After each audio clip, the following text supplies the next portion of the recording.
Welcome back. So in this video, we're going to talk about some specific mechanisms to create shared value. And I love this one, reconceiving products and markets. Think of a food supplier. A food manufacturer can make junk food that's really salty, that you're going to love and it's going to be very craveable and it'll probably make you overweight.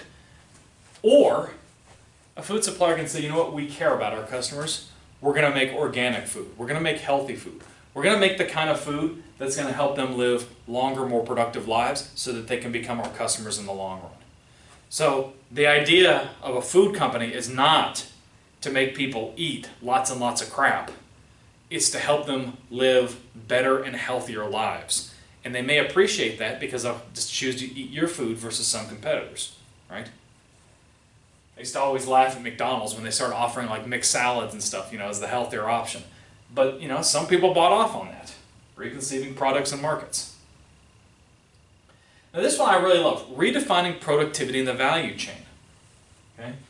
Now a value chain basically means that we look at a company as a series of value-added activities. So if you're thinking of like a car being manufactured, the value chain would be, we outsource one company to make a tire, one company to make an axle, one company to make an engine, one company to make the windshield, one company to make the body of the car, and one company to put it all together. See, that's a bunch of steps. That's what we mean by the value chain. So these things that are outsourced in the market, each one has an extra additional value-added component. Okay? So the first one would be something like energy use.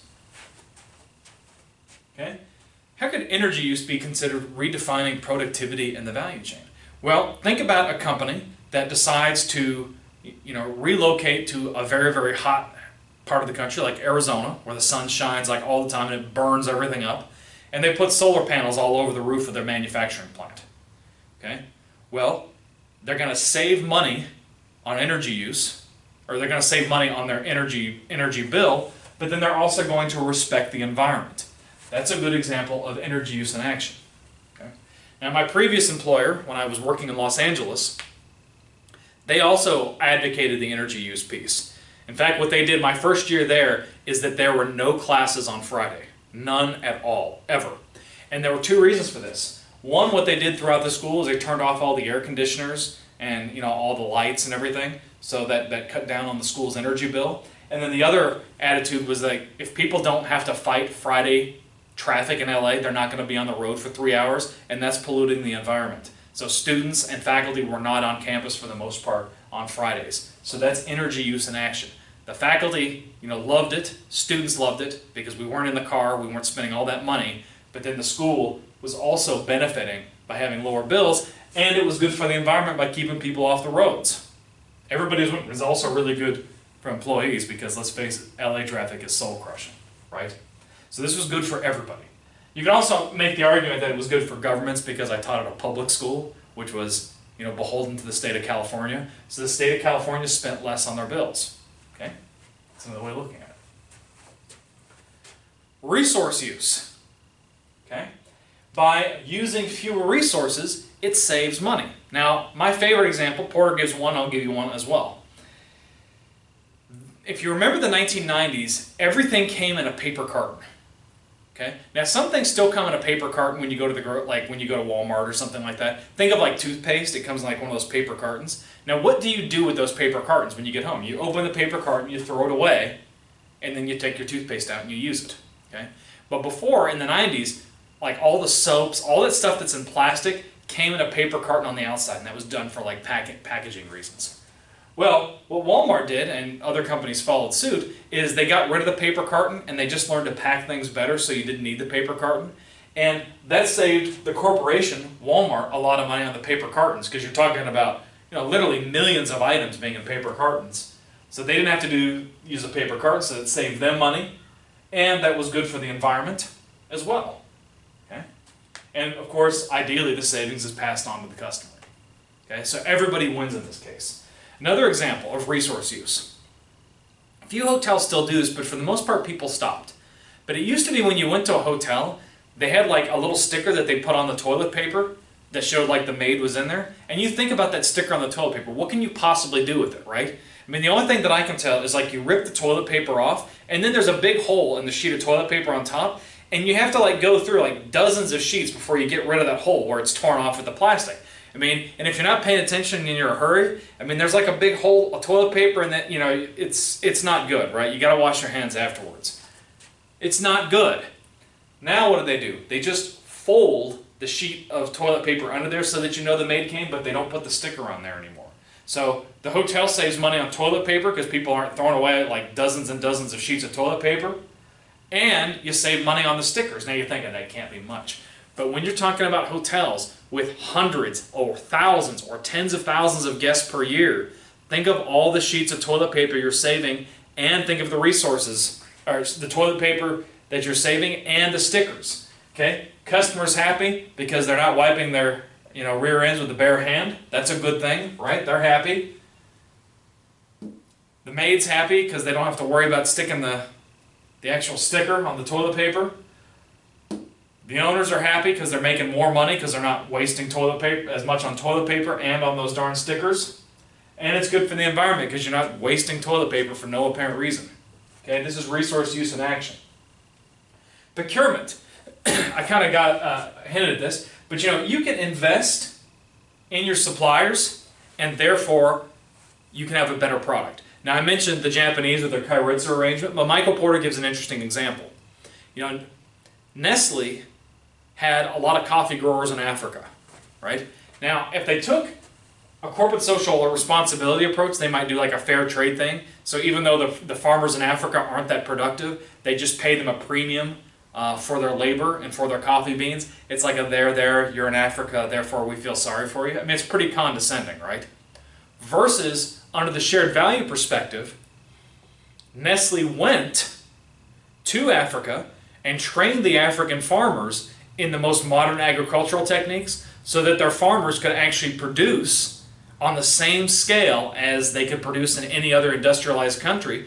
And there was no charity at that point. They were giving the farmers what they were actually owed, right? And so the farmers make more money, but Nestle can also count on better supplies, more consistent supplies, a higher quality of supply of coffee from the African farmers.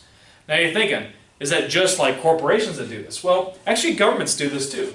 I mean, you think about land grant schools and ag extension services that a lot of public universities host, where faculty and researchers from these public universities go out and help farmers create the best, the newest agricultural techniques. And that's just a service that's provided by governments so that the farmer, the corporation, can create, grow more food. More food means more security for the government and probably more tax revenue too, right?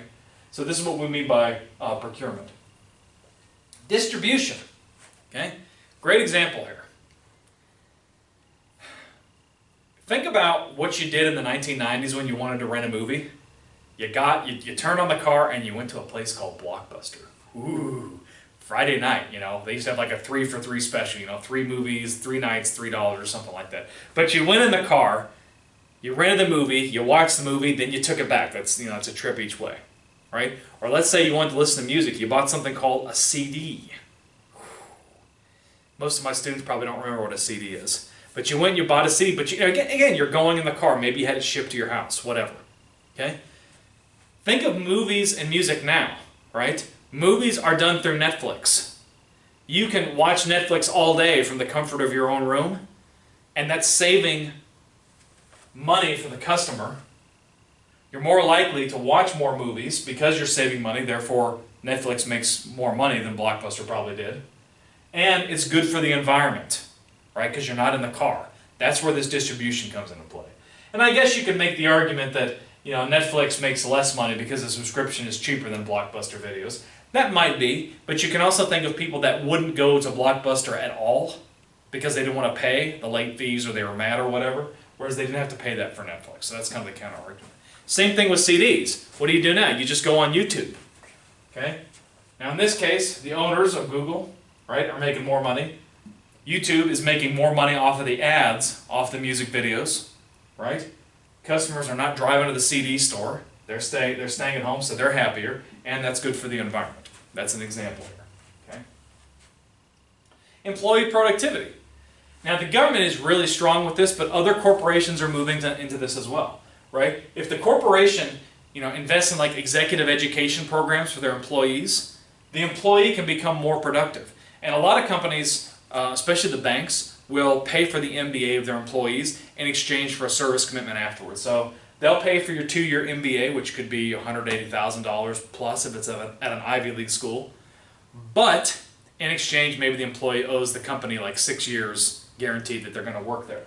So this is pretty cool, right? The employee gets to learn a whole bunch of new skills, and when they come back to the corporation has a better trained employee, and the corporation has a guarantee that the employee will continue to work for them for that next, however many years is in the contract. So they get a more productive employee, and they can guarantee that they're going to stay there.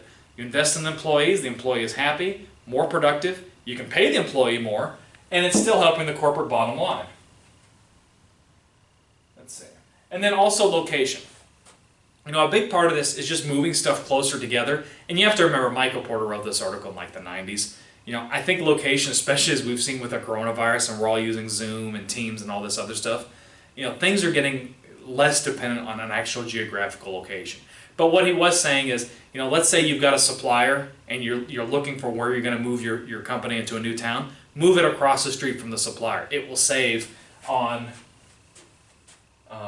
the location fees. That's basically all he's saying. Okay. Again, becoming a little less relevant in the modern age, but that's the point that he's trying to make. Great. In our last video, we are going to talk about clusters. I will see you in the next video, and as always, give me a like, that's a thumbs up, and I'll see you next time.